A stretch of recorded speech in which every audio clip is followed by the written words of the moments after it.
La fébrilité à l'égard du sentiment d'affirmation nationale est vraiment importante dans les années 60, à tel point qu'il y aura même un mouvement qui va naître, le FLQ, donc le Front de libération du Québec, qui n'hésitera pas en fait à recourir à des moyens drastiques pour faire valoir ses opinions.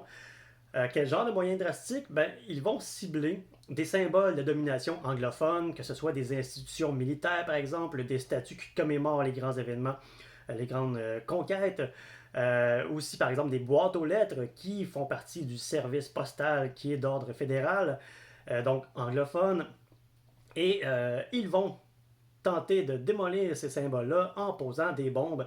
Rien de moins. Donc clairement, on cherche à éliminer du paysage ces symboles de domination pour faire valoir son point de vue. Pire que ça, en fait, en 1970, au mois d'octobre, le FLQ, il y aura deux cellules différentes, donc qui vont quand même, donc qui vont avoir des actions différentes. Les deux vont enlever des personnalités importantes, donc notamment un diplomate britannique, oui, James Cross, qui sera enlevé par une des cellules, et l'autre cellule, donc un regroupement de membres du FLQ, vont se terrer à Saint-Hubert avec le ministre Pierre Laporte qu'ils auront enlevé, donc un ministre libéral. Donc quand même, on sait des personnalités très importantes. Euh, Pendant cette période-là, donc, ils vont avoir des revendications qu'ils vont transmettre aux autorités par le biais des médias. Enfin, ils vont exiger la lecture d'un manifeste. Euh, et ce manifeste va être lu à la télévision. Le gouvernement fédéral va craindre des dérapages, donc parce que ça reste que la population en général, elle a quand même une certaine affinité avec les revendications du FLQ, un sentiment de vouloir s'exprimer, d'être considéré. Euh, donc ça, c'est quand même un sentiment présent. Le fédéral va avoir peur que ça dérape et il va instaurer la loi sur les mesures de guerre en octobre 70, celle qui va lever en fait les droits individuels et l'armée pénètre en territoire canadien, en fait territoire québécois, oui, et ils vont imposer donc ces mesures de façon assez drastique, arbitraire aussi. Des arrestations vont se faire, de nombreuses arrestations de ceux qu'on croit, qu'on pense, qui sont à peu près d'allégeance felkiste. Donc de nombreux artistes vont être emprisonnés, oui, euh, pour une durée indéterminée, sans qu'ils puissent le savoir, sans connaître exactement pourquoi ils le sont.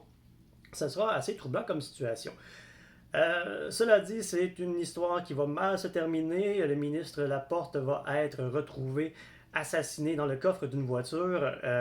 Et dès lors, en fait, cette violence-là est quand même inacceptable aux yeux des Québécois euh, qui n'acceptent pas évidemment cette violence-là. Et à partir de ce moment-là, le sentiment nationaliste, oui, va perdurer, mais va se transposer non plus dans des, dans des affirmations sociales, ça va plus être de l'ordre politique. Donc, le politique va prendre le relais de cette affirmation nationale et il y aura donc l'élection en 1976, 6 ans plus tard, de René Lévesque à la tête du Parti québécois qui va défendre la revendication de l'autonomie, du sentiment donc, de l'indépendance.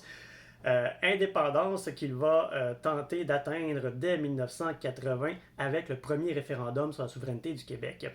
Pendant ce temps, il aura aussi consolidé donc, le fait français par la loi 101. Euh, voilà, donc déjà, il y a tout ce mouvement-là qui se crée, un mouvement d'affirmation, mais qui a commencé par une certaine violence dans la société québécoise, qui était inhabituelle quand même. Mais voilà.